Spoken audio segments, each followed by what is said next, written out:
Salut! Alors là, on va se faire plaisir avec un petit lait végétal frais.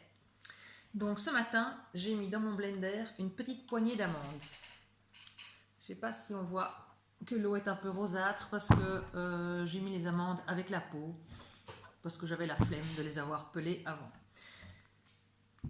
J'ai mis ça à tremper ce matin. Je peux le mettre le soir pour le lendemain matin ou le matin pour le soir. Et j'ai oublié, mais il est toujours temps de le faire maintenant, de mettre une petite poignée, mais alors vraiment petite, de graines de sésame blanc, pas grillées, grosse petite. Voilà. Hop. Ouh, ça fait du bruit ça. Je vais maintenant le passer au blender à fond, 20-30 secondes, et puis je reviens. Ça marche avec évidemment ce magnifique grand blender, ça marche tout à fait très bien aussi avec un petit, qui a un petit moteur. On prend l'hélice plate à smoothie et ça fonctionne. Voilà. C'est juste qu'aujourd'hui j'en fais pour 4 personnes et puis si j'en faisais juste pour une personne, j'aurais pris le petit. Voilà, avec la mixture passée au blender. 20-30 secondes, c'est ce que j'ai dit. On pourrait tout à fait imaginer plus ou le faire en 2 fois si on n'a pas l'impression que... si on a envie de le faire plus en fait. Pourquoi je m'arrête à 20 secondes? Parce que pour les puristes, si on le laisse plusieurs minutes, eh bien le mouvement de frottement créé par la lame va chauffer le produit et on ne sera plus dans du 100% cru. Voilà. À vous de savoir, à vous de choisir. Je me munis maintenant d'un sac à lait végétal, basique. Un sac à lait végétal, tout simple. J'aime bien celui-ci parce que comme il est arrondi, eh bien c'est plus facile à nettoyer, c'est plus facile de retirer la pulpe ou l'ocara en fait après. Mais si vous n'avez pas de sac à lait végétal et que vous êtes terriblement impatient, eh bien ça fonctionne aussi tout simplement avec un essuie de cuisine type fin ou une étamine. Ou voilà, donc un essuie de cuisine bien propre, tout comme sont mes 2 petites mains bien propres que je vais bien laver parce que je vais évidemment de nouveau manipuler tout ça avec mes gros doigts. Hop, dans une cruche, je place mon sac à lait végétal. Églou, églou, églou. Et c'est magique, ça coule. Alors ensuite, pour bien le tordre, il est plus judicieux de le tourner légèrement sur lui-même, de telle sorte on évite le risque qu'en poussant comme une grosse malade, je n'en envoie par le haut au lieu d'envoyer tout par le bas et que je ne sois recoiffée au lait d'amande. Amande sésame. Voilà. Ici, il me reste ce qu'on appelle l'ocara, c'est-à-dire que c'est la pulpe des amandes. Si je le fais sécher, je pourrais imaginer l'utiliser pour des préparations.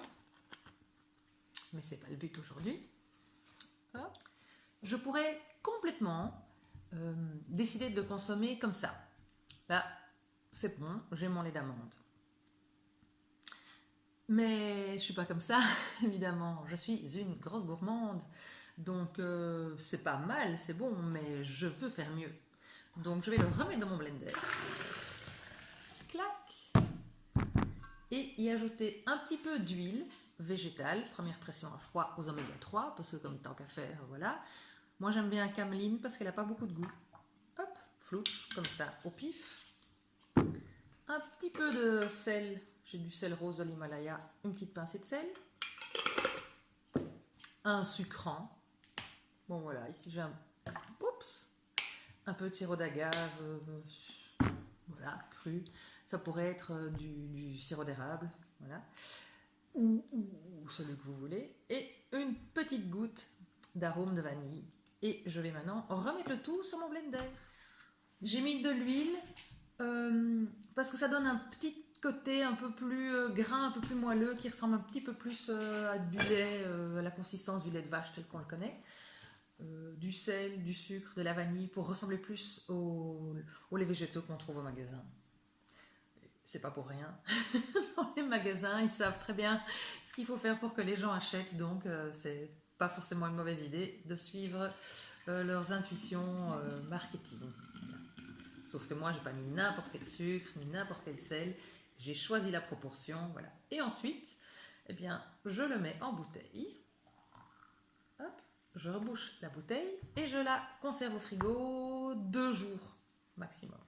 Mais avant, je me sers évidemment un petit verre, voir si j'ai bien balancé mon équilibre d'arôme.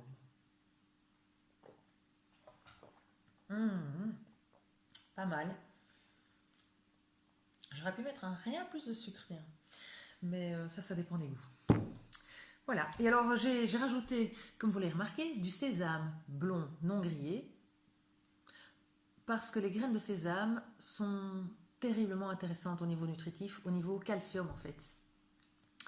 Il y a j'avais un jour lu 11 fois plus de calcium que dans le lait de vache, mais c'est surtout pas du tout le même type de calcium. Dans celui de lait de vache, tout le monde sait que en fait, au niveau biodisponibilité, on passe à côté, tandis que celui-là, non. Et puis ça corse un petit peu le goût, mais ça c'est vraiment une question de choix. On pourrait aussi rajouter un petit peu de graines de chanvre. Voilà, on peut faire un peu tous les mélanges qu'on veut. Pure amande, ça marche aussi très très bien. Voilà, à bientôt.